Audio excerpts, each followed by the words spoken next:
Hello everyone and welcome back to my channel. I have a fun video for you guys, at least I think it's going to be fun. I actually filmed this before I posted my last video on the faking it with acrylic and doing the blooming rose tutorial for you. I did this video before that and I wanted to post this anyways because I was sitting here one day in my studio thinking, what kind of products do I already have in my drawers that I can use for that blooming rose effect?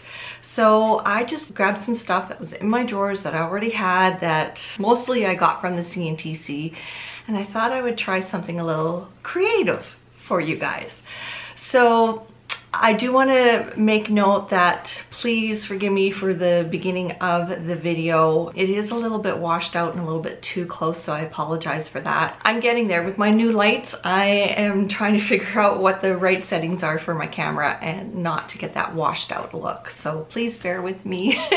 Anyway, in this video I am going to share with you 3 different blooming roses and I hope you enjoy it. Something a little fun and different from me. Art. Okay, so enough babbling and let's get to the video.